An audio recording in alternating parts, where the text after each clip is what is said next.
Okay, welcome everyone to a new edition of the GAWTEC webinar series. I'm Valentina, I'm the YESS officer. And today with me we have Claudia from the YESS community and GAW as well, Sonia from GAWTEC, and Dagmar and Jennifer, who will be our speakers today. First, I will share my screen and share with you the code of conduct of this meeting.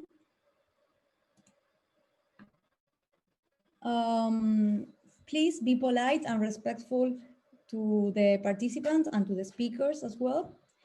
You will be mute and you don't have access during the entire presentation. But if you want to ask a question to our speakers, you can leave the question in the chat box. And after the presentation, we will read your question and the speakers will reply to your question or to your comment. So please, all the comments, leave it in the chat box, and we will be reading it after the presentation. So now I don't know how to, okay. I think now I stop sharing, okay. Now I will give you the floor to Sonia. She will introduce our speakers today. Yeah, thank you, Valentina. Welcome, everyone. I'd like to introduce our speakers today. We're very glad to have Dagmar Kubistin here with us. She did her PhD in 2009 at the Johannes Gutenberg University in Mainz in collaboration with the Max Planck Institute. And from 2009 to 2011, she was a research scientist at the Max Planck Institute for Chemistry.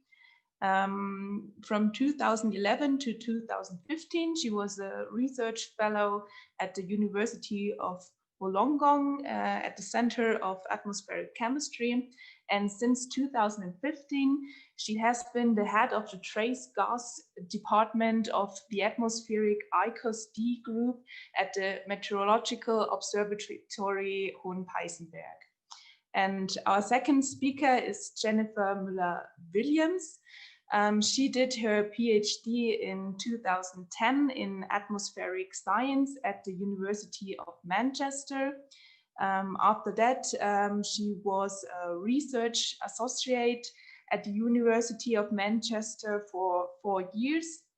From 2015 to 2019, she was a scientist at the Meteorological Observatory Hohenpeißenberg. And since 2019, she's a scientist in atmospheric ICOS-D group. Today, they will talk about the integrated carbon observation system ICOS, the tall tower greenhouse gas monitoring in Germany. We're very glad that you're here today. Thank you very much. And the floor is yours. Thank you very much. I'm just going to share the screen.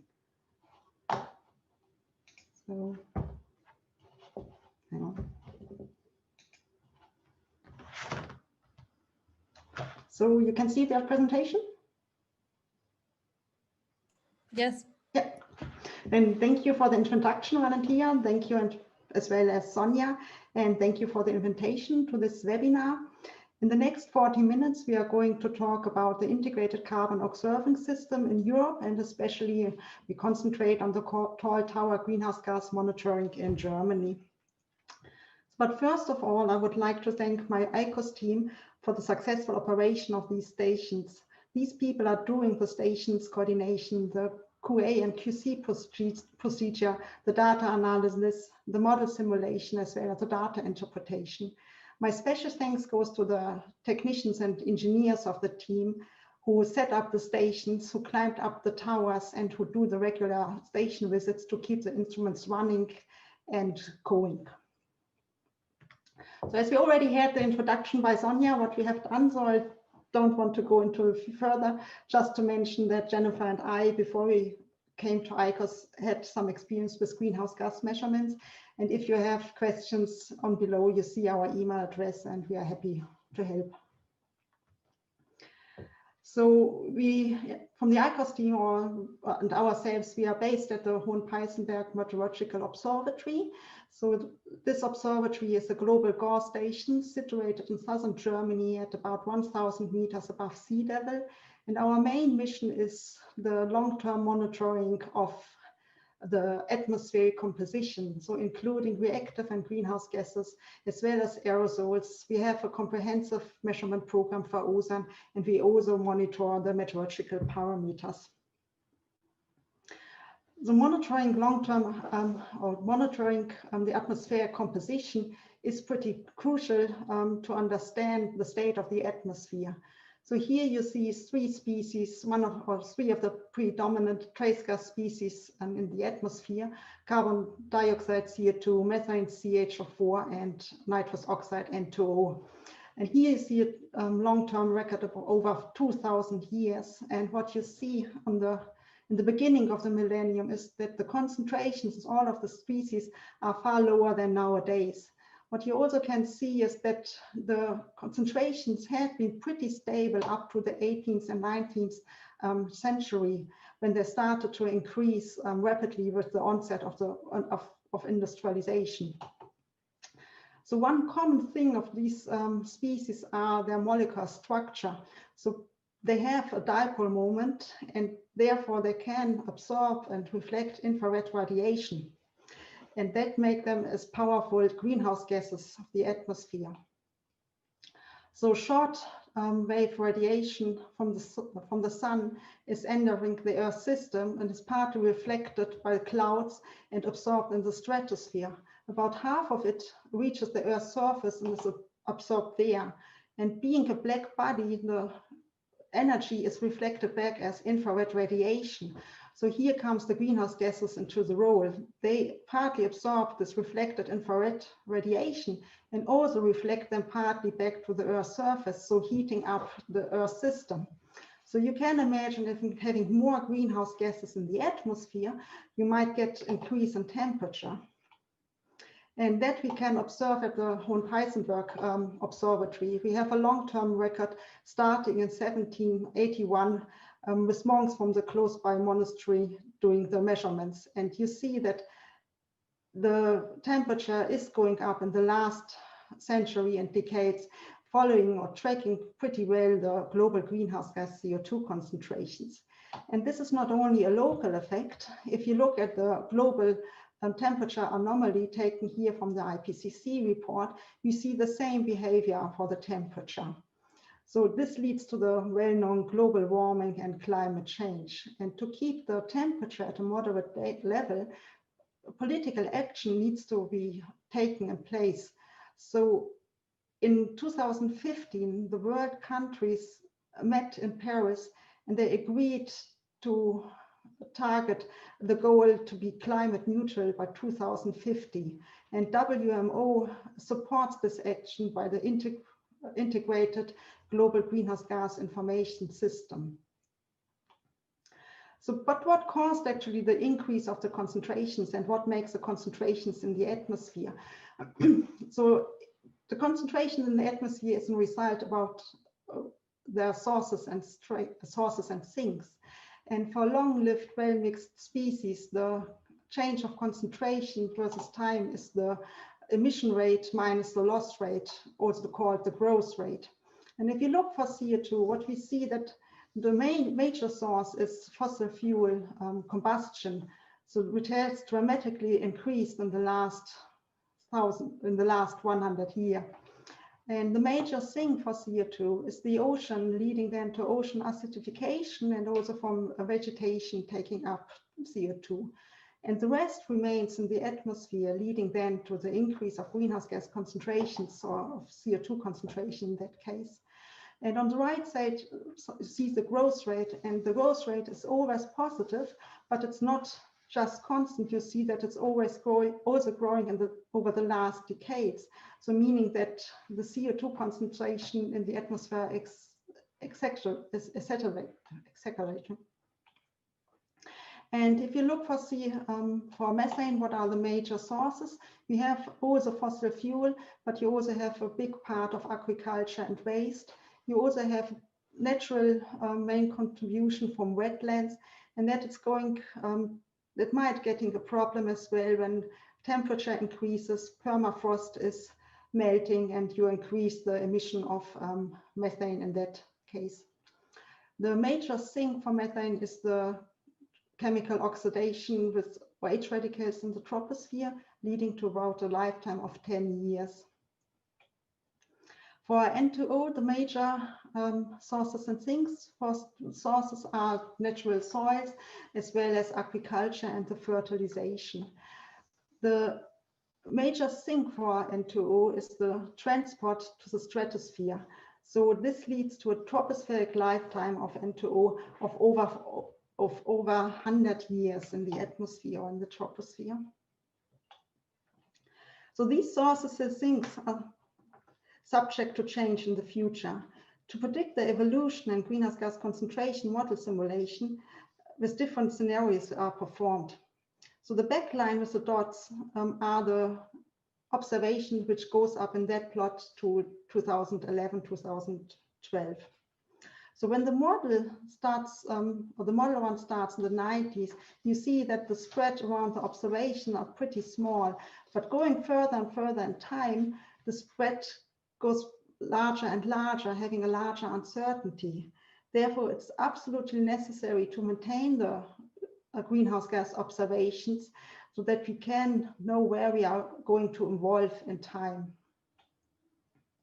So there are a couple of different atmospheric composition networks, and here you see a selection that is and doesn't need to be, or is not going to be complete.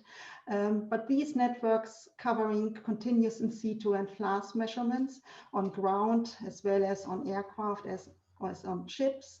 There's also the total carbon, the TCON network, so the total carbon column absorption network, measuring the total column of CO2, and also total column measurements are performed from space. But what is absolutely crucial for the atmospheric composition network is their compatibility and comparability between their stations.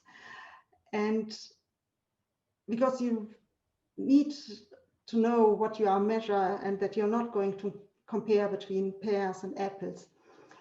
And you also want to have a high spatial and temperature coverage depending on your scientific needs. And having seen the different measurement networks before, you can imagine that combining these measurement networks with their different measurement techniques and the different aspects of the atmosphere is a powerful, or can be a powerful, observing system. And therefore, the networks themselves or among themselves needs to be also compatible and comparable. And another important aspect of long-term monitoring is the long-term perspective. To do long-term measurements, you need long-term funding. So in Europe in 2015, the research infrastructure ICOS has been established. So the goal for ICOS is to determine the greenhouse gas budgets for Europe, to understand or to increase our knowledge of the carbon cycle, to reduce the uncertainties in Earth system models, and to assess mitigation strategies. And these data are publicly available for all scientists around the world, as well as politicians and society. ICOS is divided in three major components, mainly the atmosphere, ecosystem, and the oceans. So the atmospheric part does the atmospheric in situ concentration measurements, whilst the ecosystem measures the greenhouse gas fluxes from the biosphere, and the ocean measures the uptake of CO2 with PCO2 and POH measurements. So for the rest of the talk, I'm going to concentrate on the German atmospheric ICOS network. And before we started the measurements, you have to do, or in general, you have to think about where you want to locate the stations. So one major thing is that we had to be, or that we wanted to be, or we had to be compliant with the ICOS strategy, which means that we didn't want to be close to big anthropogenic sources. As we also looked for stations where you already had infrastructure, so that there's stable power, there is an easy access to the station, and that you can also have remote access to the instruments. For the instrument themselves, we needed high precision instrumentation, and you need a QA QC procedure like calibration gases and others. And also it's important to have trained personnel, and the network needs to be sustainable. So for ICOS, the atmospheric concentration measurement strategy is to do the measurements on tall towers. This is an advantage that because with increasing heights, you have a larger footprint of your area, and you also minimize the effect of local pollution. Additionally, measuring at different heights, you get additional information about the profile, which you can use for vertical mixing knowledge. Setting up tall towers is time consuming and costly if you do it from scratch. Therefore, we looked what are our possibilities, and we went to, and we thought about the telecommunication towers to install our measurements there. And we selected these stations based on the location, also supported by model simulations, by the tower structure, how they are accessible, and how much they cost actually to do the measurements there. So you see the model simulations from our colleague Thomas. He did an inverse model with artificial numbers of stations around Germany. And he looked at the uncertainty reduction when including the observation stations. So on the right, you see 4 stations in Germany, and you see the color code is the reduction in uncertainty. So the more red the color, the higher the, or the larger the reduction in uncertainty. And you see if you have a station in the south of Germany, you get a larger reduction, which is good. And when you have no stations like here in the west of Germany, the reduction is of course less pronounced. So here you see a model simulation now with 8 stations, kindly distributed, nicely distributed around Germany. And what you see is that you can get, with these set up, a nice reduction in the inverse modeling. So at the end, it is a trade-off about resources you have and scientific demands. So in our case, we ended up with 9 tall tower stations distributed all over Germany. And we are proud that just recently, the German environmental agencies joined the ICOS program with their long-term observations. So that at the moment we have 12 tall tower stations in Germany within the ICOS network. In ICOS, there are 2 station types. They are the class 1 and the class 2 stations. So the minimum requirement to become an ICOS station is that you have to have continuous in situ CO2 and methane measurements, as well as meteorology. And if you want to become a class 1 station, additional measurements have to be performed, like CO as a tracer for anthropogenic emissions. We also doing the, for the class 1 stations, you have to do Flask samplings, which are offline analyzed for additional species like SF6 and isotopologs. And you also need to include radiocarbon measurements as a fossil fuel tracer in the program. The requirements on the data quality objectives are defined by WM or GAW, and these are defined by the International Greenhouse Gas Measurement Community, and they are based on the scientific needs. So you need these compatibility goals to infer regional fluxes from the model and from your observations, to detect small trends and gradients, and also to minimize the systematical uncertainty between the stations and the networks. And when you look at the compatibility goal, like for CO2, you see the numbers are pretty small. CO2 is about 400 ppm or above 400 ppm now in the atmosphere, and you want to have an uncertainty less than 0.1 ppm, which means you have an uncertainty of a fraction of per mil. So all these goals are pretty challenging, but for CO2, methane, and CO, with a stringent quality assurance and quality control, they are achievable. N2O is a bit harder. The current measurement technique is just at the limit. So usually 0.1 ppb is really, really hard to achieve, and it's more going to the extended network compatibility goal of 0.3 ppb.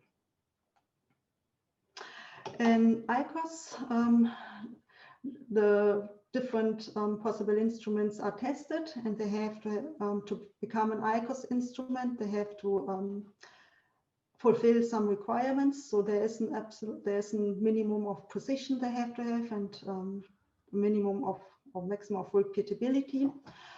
And all these specifications are defined in the ICOS Atmosphere station specification document as seen below. And for our case, in our stations, we use a cavity ring down spectrometer from Picaro, and we also use the off-axis absorption spectroscopy instrument from Los Gatos. For radon and for radiocarbon measurements, the instrumentation are provided by the University of Heidelberg. And for the Flask sampler, we use the, especially for ICOS, developed Flask sampler from the MPE in Jena. For the inlet design, you have to take special care what material you are using. For greenhouse gases, decarbon or Synflex and stainless, these are appropriate material to use.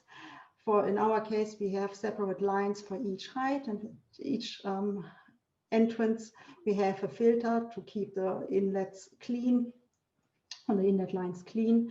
We reduce the inlet line pressure to prevent condensation. That is necessary as CO2 is highly soluble, and as well we don't want to get liquid water in our measurement cell and damaging our instruments. However, we do have a Nephilim dryer for the Los Gatos analyzers to minimize the cross sensitivity to water vapor and to achieve or going closer to the compatibility goals.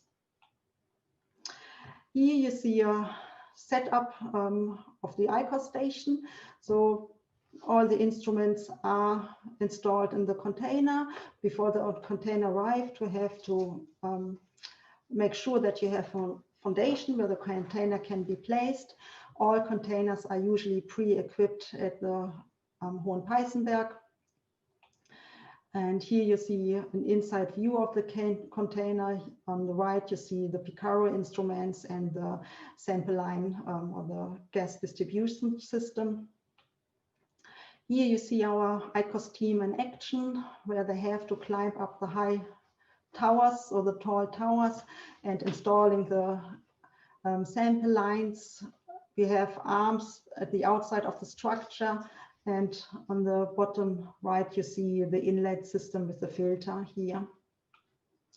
Again, here are our people doing the work with the sonic here below the antennas of the telecommunication towers. On the right you see the installation of the Synflex line, and to do the job you have to have a certain level of fitness to climb up the towers.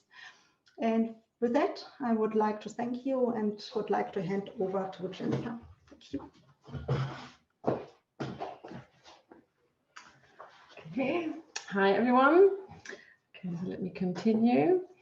So Dagmar already has given you a good overview of what the data quality objectives are for the ICOS data, or generally for what the WMO compatibility goals are. And I would like to elaborate a little bit on those goals and how does ICOS actually achieve the data quality. So first of all, ICOS has something called central facilities. So this is a part of the organizational setup that supports QA/QC. So it's the structure itself of the network that ensures high quality measurements. There are certain procedures in place that are basically specific tasks that the central facilities and the ICOS community do in order to achieve and maintain high data quality. And then also, of course, at the level of the station operation and testing that is done there is very important. So I will go into all of these one by one now. So as I mentioned, the organizational setup, so the central facilities that are important for the atmosphere or the atmospheric network, on the left-hand side, you can see the Central Analytical Laboratories, or CAL, and we also have the Atmosphere Thematic Center, or short ATC. So the CAL is important because it provides standard gases to the monitoring sites, and it also analyzes the Flask samples that are being taken at the stations. The CAL is also internationally traceable and linked to the WMO Central Calibration Laboratory, which is an important aspect of data quality, of maintaining high data quality. And the Atmospheric Thematic Center, the ATC, is very important. It has a key role for QA/QC because it does the automatic data processing, automatic quality control and data flagging, and it also provides additional data quality data products that can help with the QC. So the second point I had on my list was the procedures. So there's different procedures that every station has to undergo if it wants to become an ICOS station. So first of all, there are clear specifications, clear requirements for each station that they need to fulfill in order to become an ICOS station. The second important procedure is the labeling procedure. Basically, this labeling is a series of steps that all stations undergo. It's a kind of rigorous assessment before they receive the approval to join the network. And thirdly, as part of becoming a station, the instrumentation that Dagmar mentioned earlier, they are all tested initially by the ATC metrology lab. This is basically to obtain a startup instrumentation characterization and to check the ICOS compliance of the instrumentation. Further procedures are in place when you're already up and running. So this is to maintain high data quality. So first of all, what's important to know is that there's a centralized data processing chain. And this is all traceable through automatic or traceable data flagging. The ATC also provides certain data products relating to a quality control that can help continuously with checking on the data. On another level, there's also independent flask sampling, as already mentioned by Dagmar.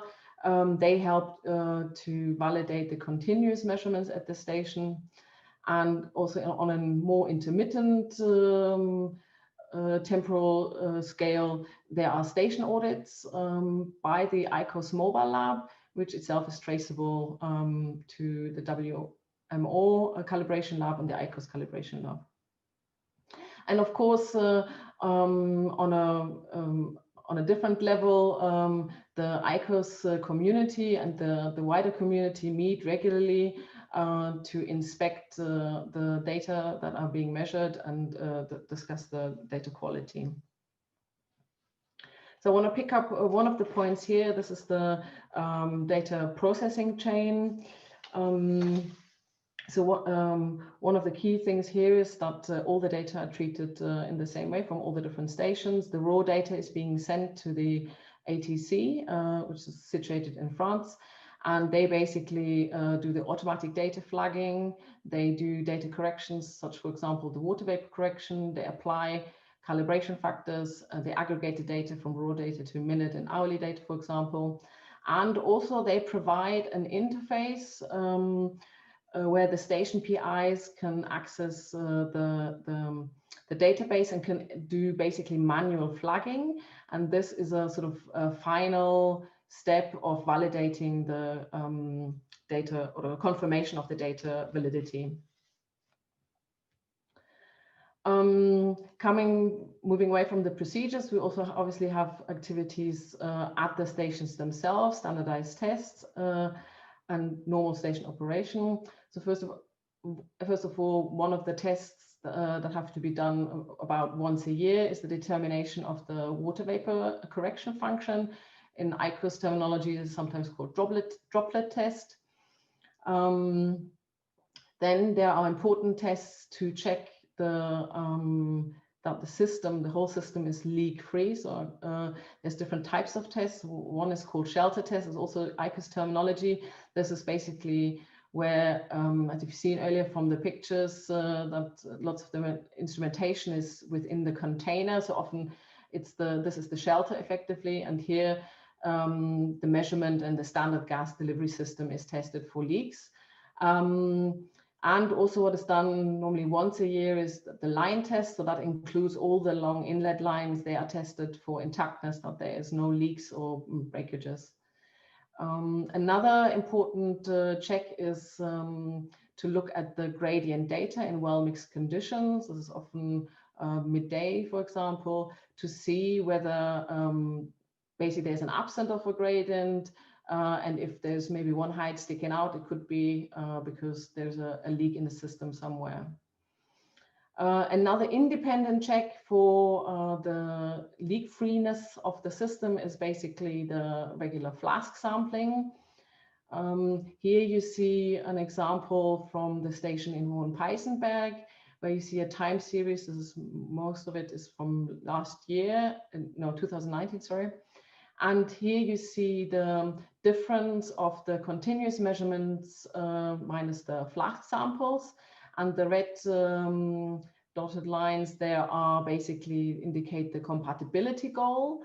And we had at the station, we had a leak, a small leak, and this basically showed up in larger than compatibility goal differences.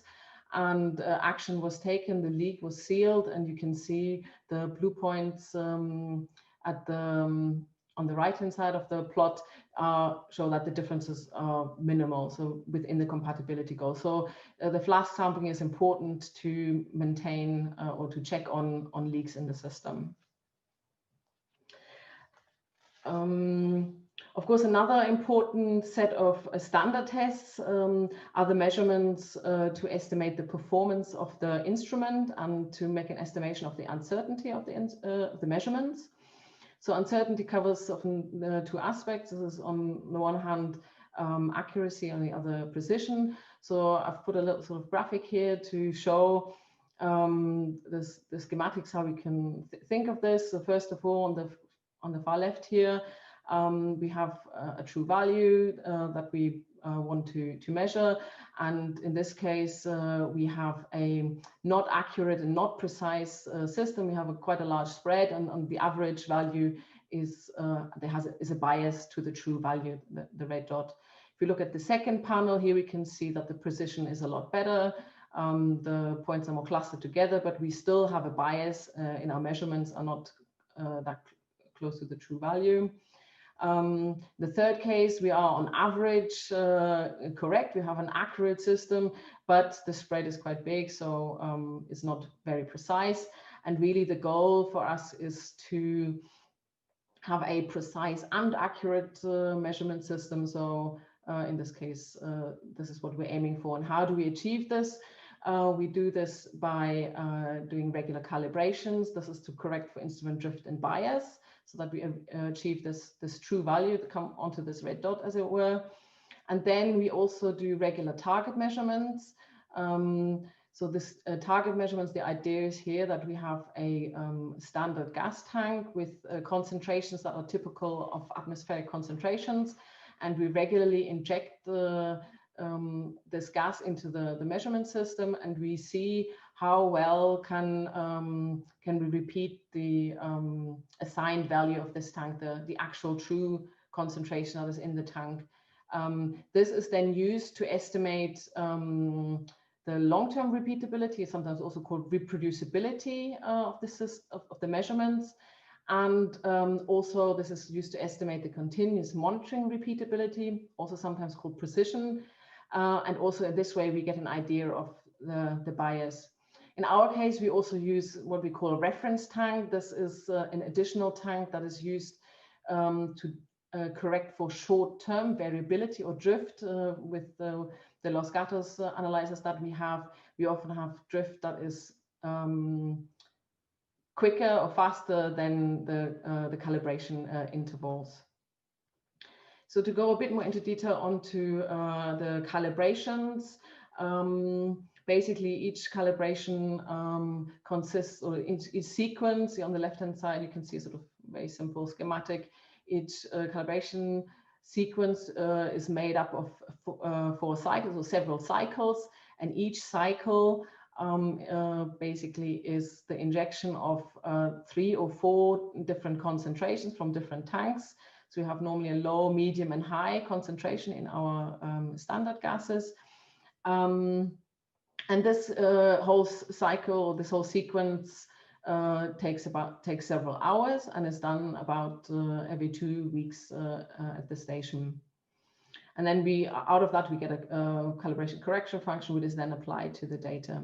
And if we look at what this looks like as a time series this is an example of the GATO station, time series from 2019 to current.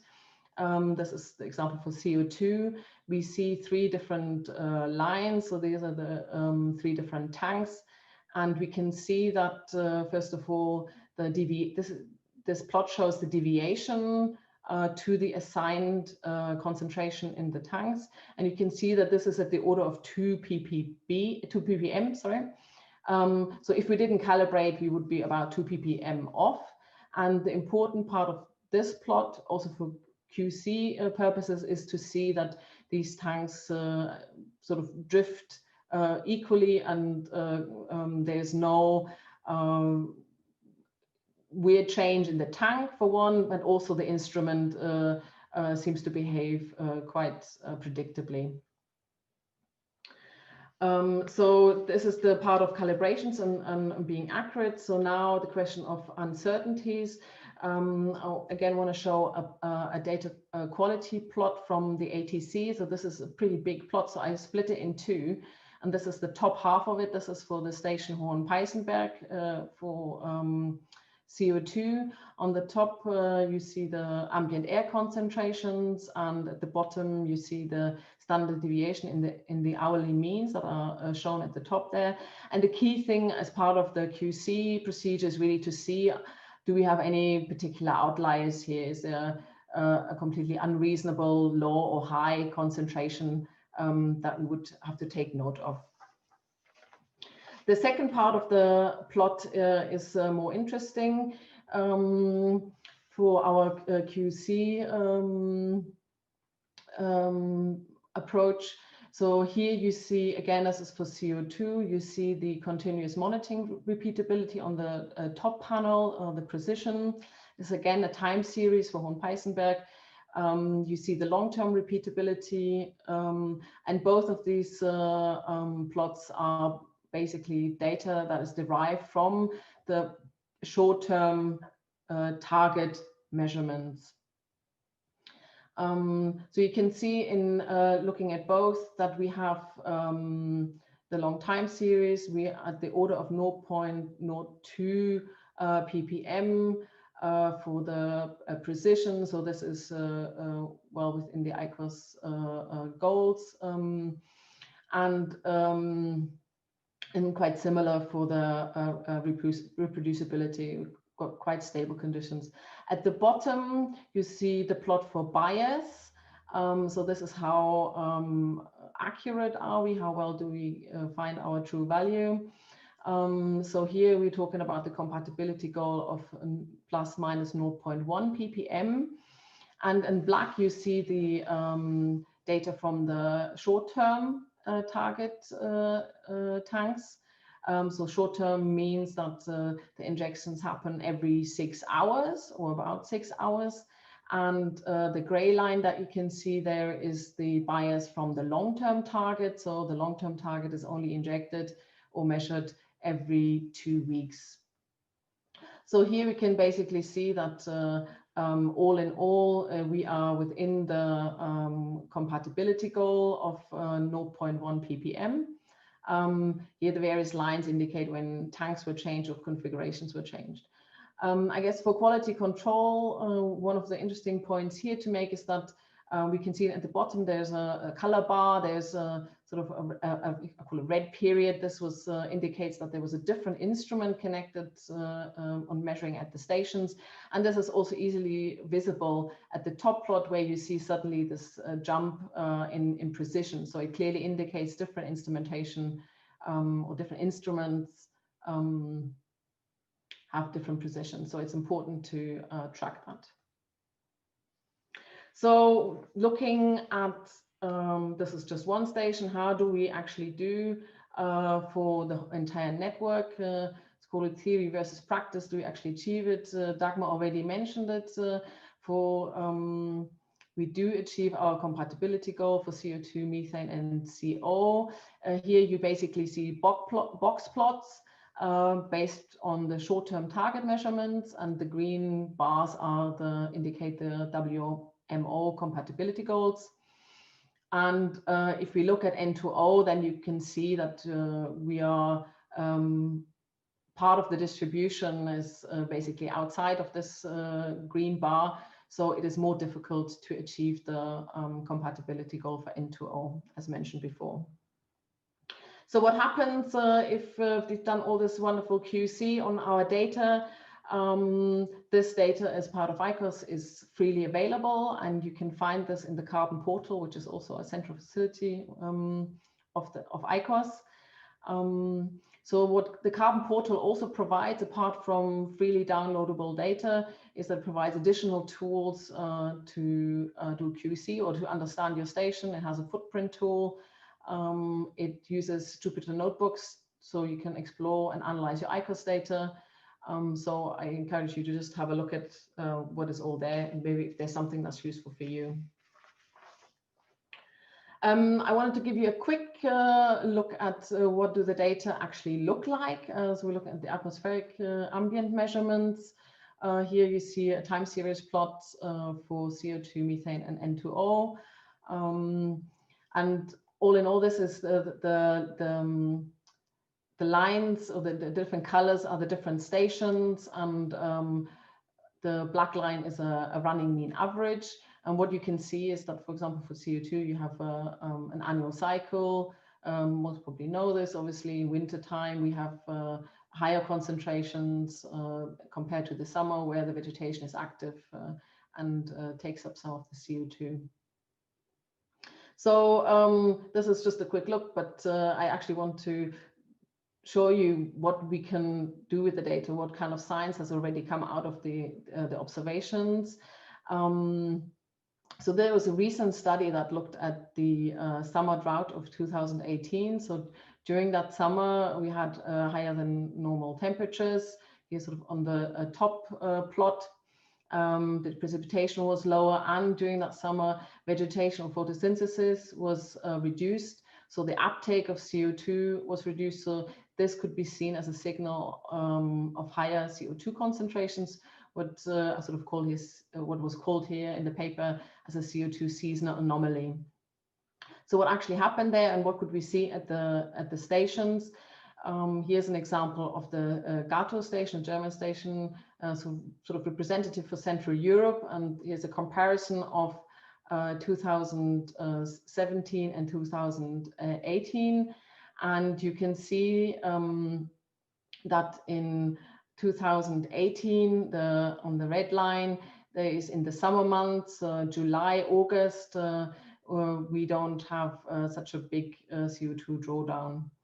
And if we look at all of the stations, as an example of just one station, if we look at all of the stations here in the bottom plot, here basically what is shown is the vertical, including all the vertical profile information from all the tall tower stations at the top.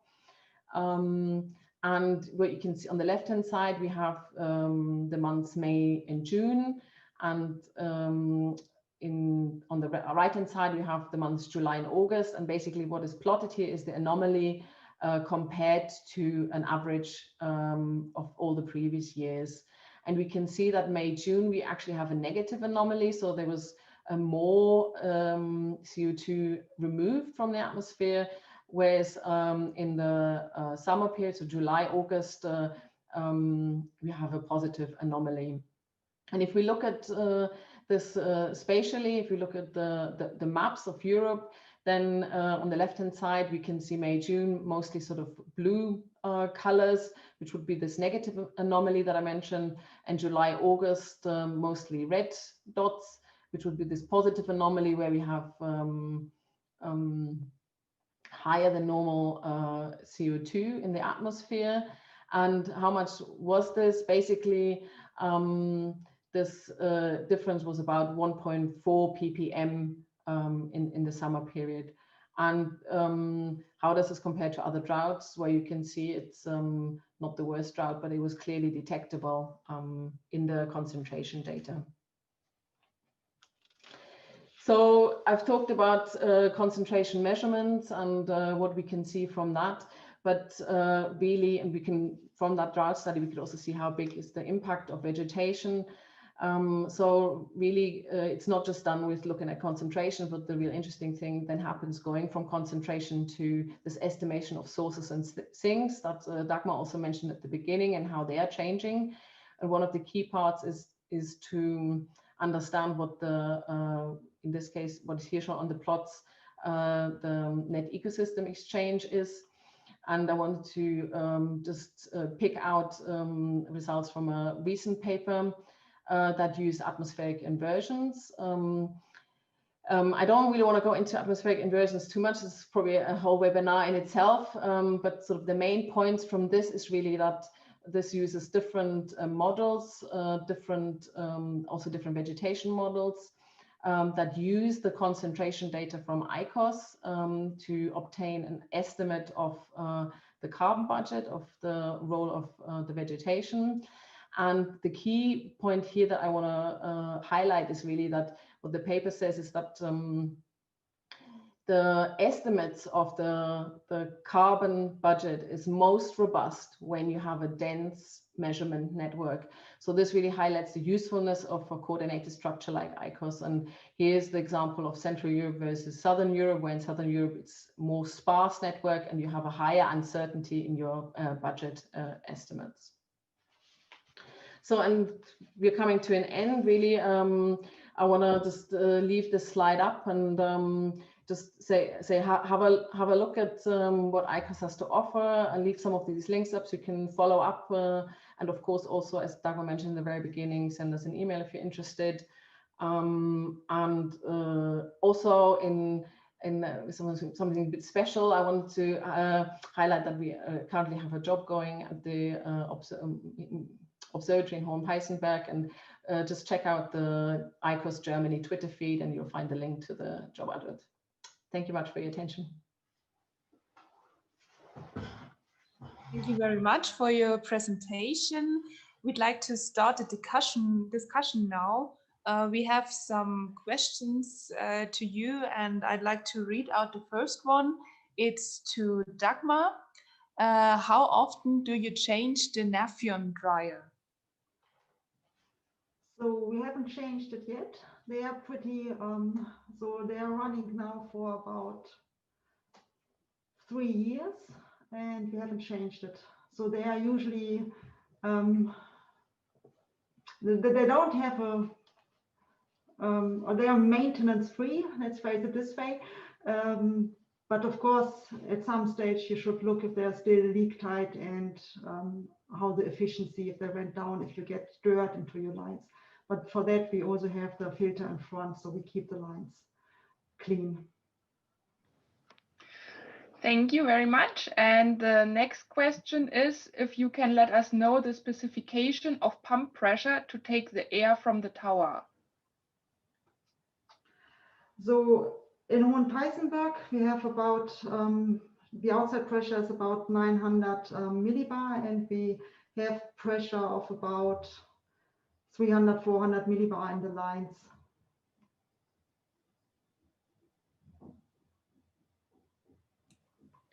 Thank you. The next question is from Iris.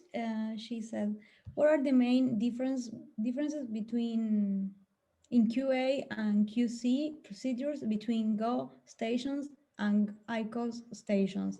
Are there any?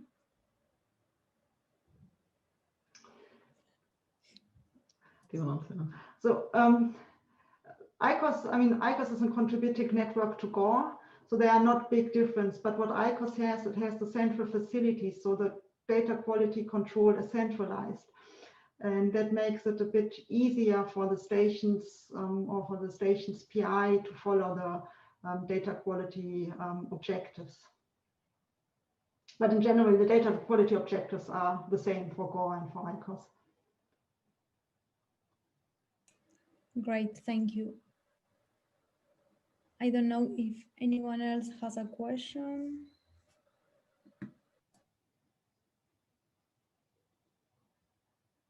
There's another question to Jennifer.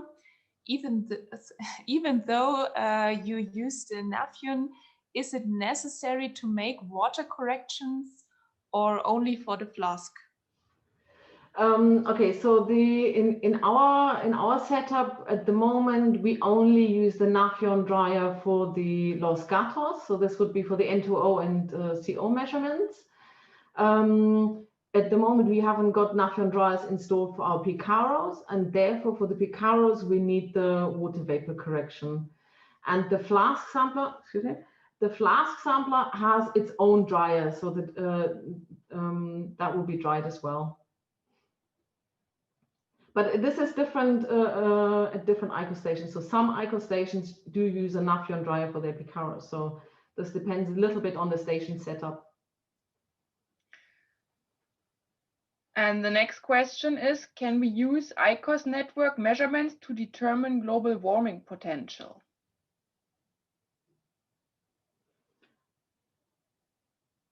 I mean, they are coupled together. I can't give you the formula, but the global warming, it depends what you're meaning. The global warming potential is actually the capability of absorbing and reflecting infrared radiation compared to the CO2 molecule. So that's so if you look at the species, they have the different global warming, the global warming potential. So just hang on. So here you see compared, so CO2 is always have a global warming potential of 1 because you are normalized to that species. And if you're going for for methane, you get a global warming potential of about 80. And for N2O, it's much more powerful, about 260. But I think what you mean is actually to get how much energy is actually observed in the atmosphere. And that comes from the global concentrations.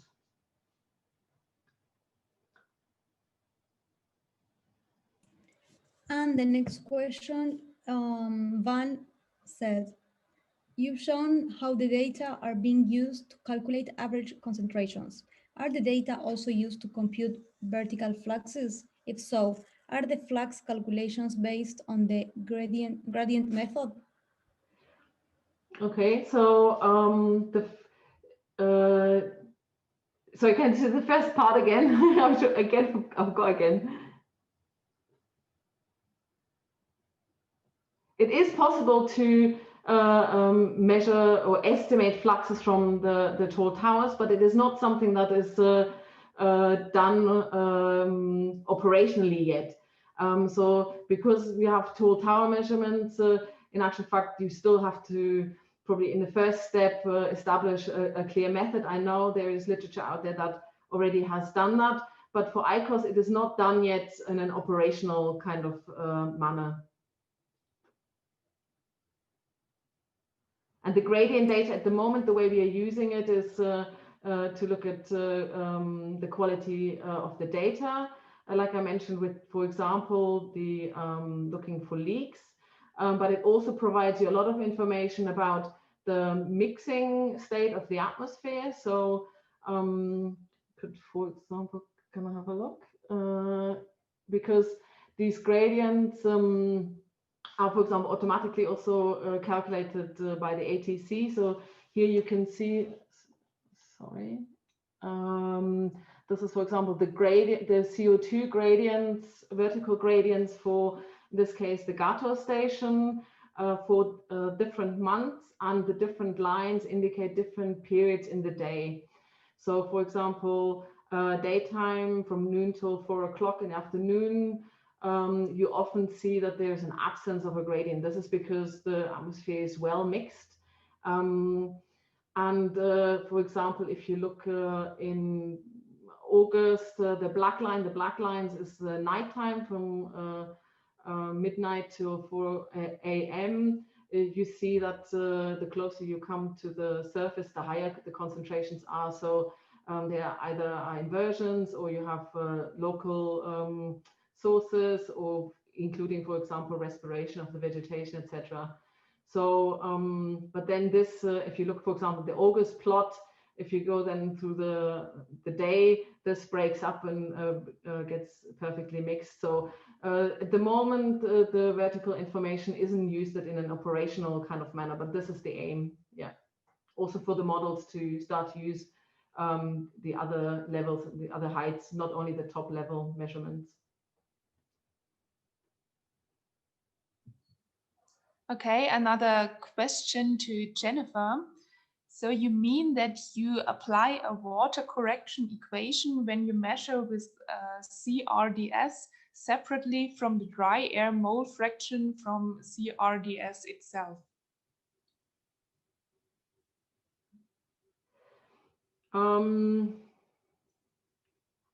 So there's an instrument. So basically, what this water correction is about is that there's cross sensitivities, and this could be instrument specific. It could be different for different instruments. So therefore, you have to kind of track how this instrument is in this aspect, let's say, drifting. So you want to be repeating this test. But maybe I haven't fully understood the question. No, I think that's what Jennifer said is correct. So beside the water correction or going to the dry mole fraction, there's also a remaining water sensitivity on the instruments, and which are instrument specific. So you have to determine the function and to correct for.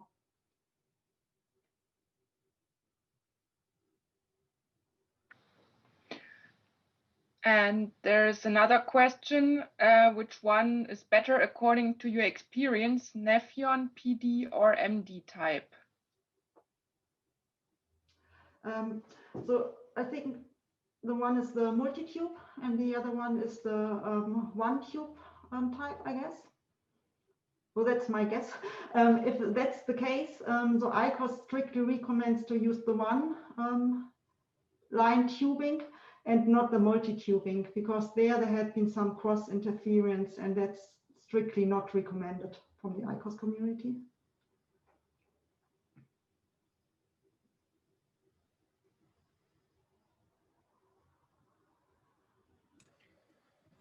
And the last one is from Van. It says, the gradient plots appear to show the effect or formation of a nocturnal inversion that confines emissions from local sources. I don't know if that's a comment or... Yeah, that could be a comment, and that is correct. I mean, I guess this is the difficulty of how to interpret this gradient information in a useful way, because obviously if we do have an inversion, then the footprint or the representativeness of the measurement is changes. So this is one of the reasons why, for example, the modelers who used to, for example, do the inverse modeling at the moment use the top level measurement, the highest level, because then you exactly avoid these kind of things. But ultimately, there is information in the gradient data. So yeah, this is surely ongoing work, and also to establish methodologies on how to use this data in a useful way.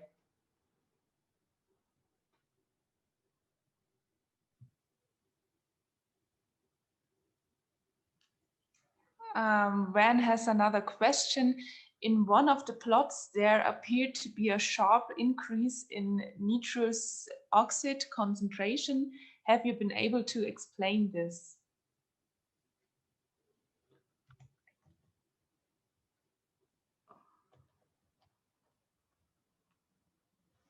So if you mean on the last, I mean, the sharp increase started in the last decades. And I mean, one thing is that fertilization of the agriculture, or that agriculture is more intense. So you get the increase in fertilization and you get the increase in N2O. That's what's meant with a steep increase.